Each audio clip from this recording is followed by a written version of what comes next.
Hey viewers, welcome back to my channel Stree world.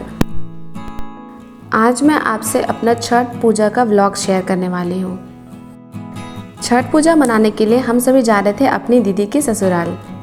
और सबसे पहले हमने बस स्टैंड पर एकदम गर्मा गर्म चाय पी ली है और उसके बाद हम बस में बैठ गए हैं और हम सीधे जा रहे हैं अपनी दीदी के ससुराल, जो कि चतरा में है। रास्ते में जाते वक्त मुझे बहुत अच्छे व्यूज़ दिख रहे थे, तो मैंने सोचा क्यों ना इनको कैमरे में कैद कर लिया जाए।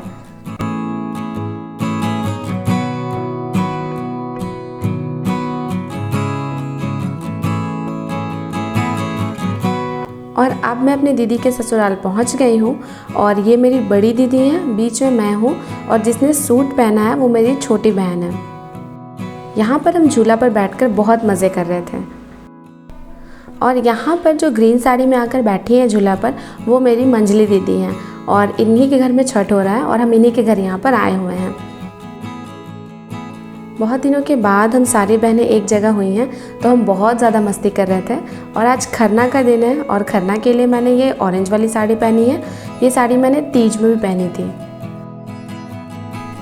ये मेरी दीदी की सास है और ये लगातार 10 सालों से छठ कर रही हैं।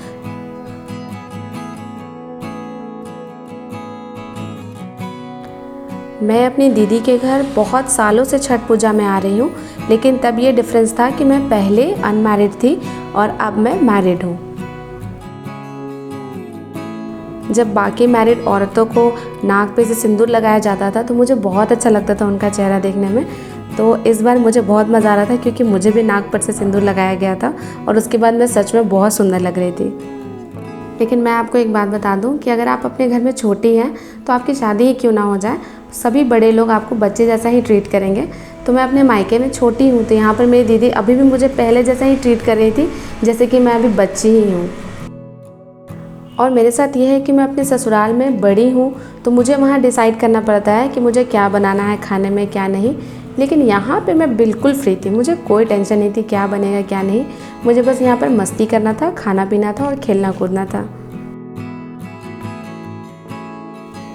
आज छठ पूजा का सेकेंड डे था, तो यहाँ पर मैं और मेरी बड़ी दीदी हम दोनों प्रसाद बनाने की तैयारियाँ कर रही थी। मुझे प्रसाद बनाना बहुत अच्छा लगता है क्योंकि जब हम प्रसाद बनाते हैं तो हम बहुत सारे लोग एक साथ मिलकर प्रसाद बनाते हैं और साथ साथ में हम हंसी मजाक भी करते हैं, एक दूसरे से बहुत सारी बातें करते हैं। तो ये प्रोसेस पूरा बहुत एंजॉइंग होता है और प्रसाद भी कब बन जाता है पता नहीं चलता है। और यहाँ पर प्रसाद बनाने टाइम घर के बड़े जो हैं वो गीत भी गा रहे थे। तो पहले मुझे नहीं समझ में आता था कि ये लोग प्रसाद बनाते टाइम गीत क्यों गाते हैं,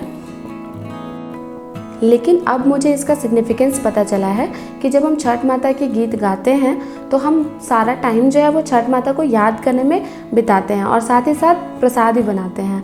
तो इससे क्या होता है, एक बहुत हाई वाइब्रेशन जो है वो प्रसाद में ऐड हो जाता है और इसलिए प्रसाद जो है वो बहुत टेस्टी बन जाता है। इससे कोई मतलब नहीं होता है कि आपने प्रसाद में क्या क्या ऐड किया है। आपने जितना भी ऐड किया है उतने में ही आपका प्रसाद जो है वो टेस्टी बन जाता है।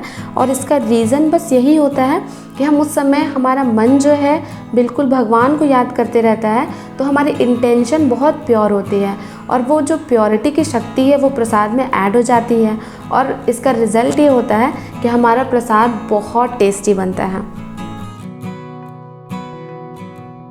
छठ पूजा ही एक ऐसा त्यौहार होता है जहाँ पर बहुत सारे रिलेटिव्स एक दूसरे से मिलते हैं। मेरी दीदी के ससुराल में बिल्कुल शादी वाला माहौल बन जाता है क्योंकि बहुत सारे लोग आते हैं इनके घर में और हम लोग सब साथ में मिलकर रहते हैं, खाना बनाते हैं, खाते पीते हैं और मस्ती करते हैं।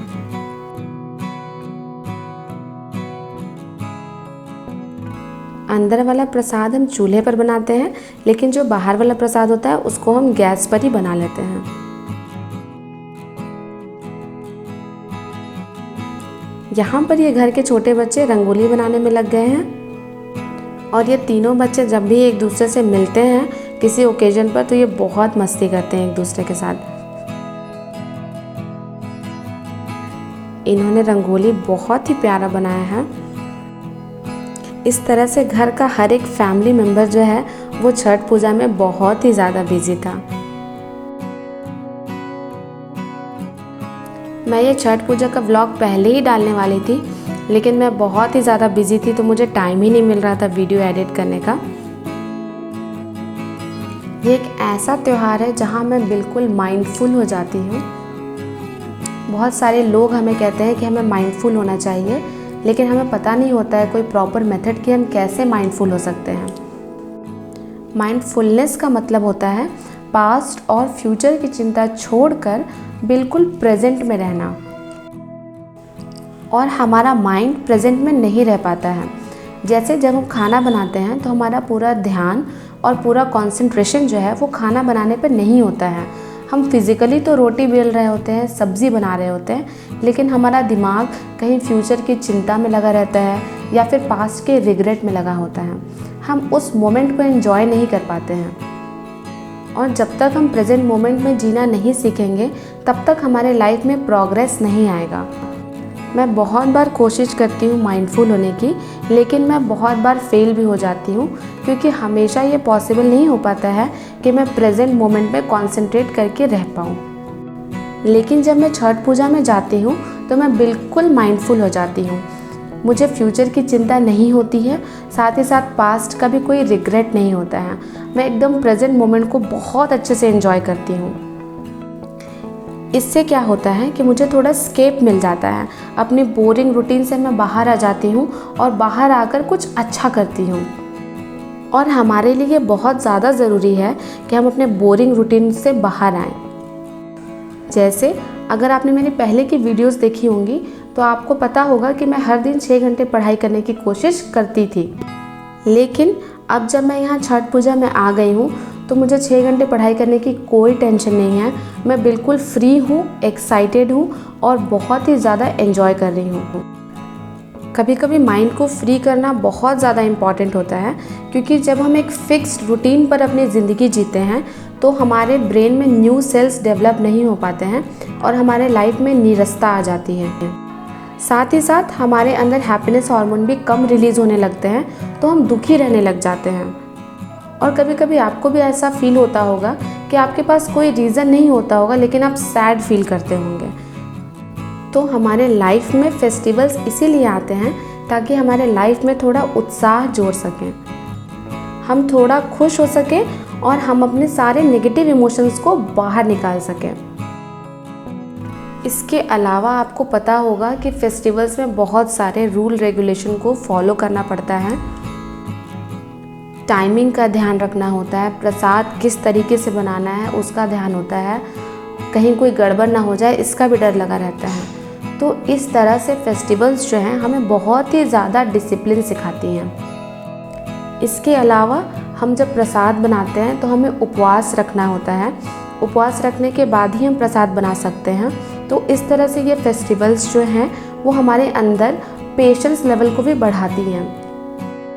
आप खुद सोचिए, किसी नॉर्मल डे पर हमें बिल्कुल टाइमली भूख लग जाती है और हम उसी टाइम पर खाना खा भी लेते हैं, लेकिन जब कोई त्यौहार आता है तो हमारे अंदर ऑटोमेटिक वो पेशेंस डेवलप हो जाता है और हम जो है आराम से उपवास रख लेते हैं। तो मेरा यही मानना है कि फेस्टिवल्स आती ही इसलिए हैं ताकि हमें कुछ सिखा सके। इसके अलावा हमारा जो माइंड होता है वो इस बात पर फोकस ही नहीं करता कि किसने मुझे क्या कहा था पास्ट में, अगर मैं पढ़ाई नहीं करूँगी तो मेरा फ्यूचर क्या हो जाएगा। हमारा दिमाग जो है वो एक जगह फोकस रहता है कि अभी 3 दिन केवल एंजॉय करना है और 3 दिन बिल्कुल अच्छे से रहना है। और आप ही सोचिए कि अगर हम 3 दिन अपने सारे नेगेटिव इमोशंस से ध्यान हटा देते हैं तो हमारे अंदर कितनी ज़्यादा पॉजिटिविटी ऐड हो जाएगी, हम कितने ज़्यादा एनर्जाइज हो जाएंगे, हमारी वाइब्रेशन कितनी हाई हो जाएगी। छठ पूजा को ऐसे ही महापर्व नहीं कहा जाता है। ये वो त्यौहार है जो हमारे लाइफ में बहुत सारी वैल्यूज़ ऐड करता है और हमारे ऑरा को भी क्लीन करता है। इसीलिए तो छठ पूजा मेरा फेवरेट फेस्टिवल है। इस साल छठ पूजा में बहुत ही ज़्यादा भीड़ थी, क्योंकि कोरोना काल में लोग छठ पूजा अच्छे से कर नहीं पाए थे। सभी लोग अपने छत पर हौदा में छठ करते थे, लेकिन नदी के पास जाकर छठ करने का जो मज़ा है वो छत के ऊपर नहीं आता है।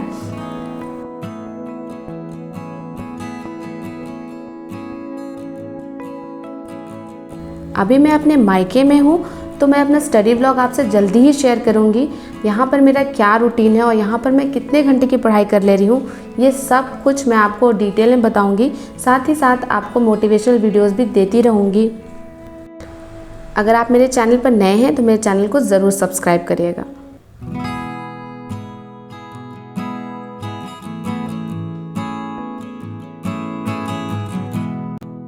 और यहाँ पर छठ घाट के पास एक शिव मंदिर भी था।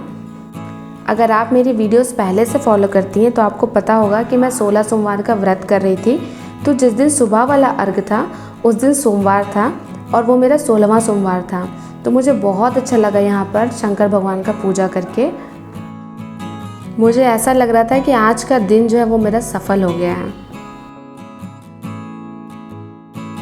छठ घाट से आने के बाद जो परवैतिन होती हैं उनका पैर धोया जाता है और पैर धोने के बाद उनसे आशीर्वाद मांगा जाता है।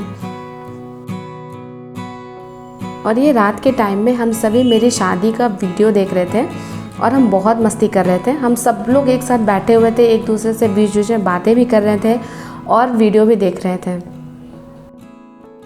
अगर आपको मेरा ये व्लॉग अच्छा लगा हो तो इसे थम्स अप देना मत भूलिएगा। मिलते हैं नेक्स्ट वीडियो में।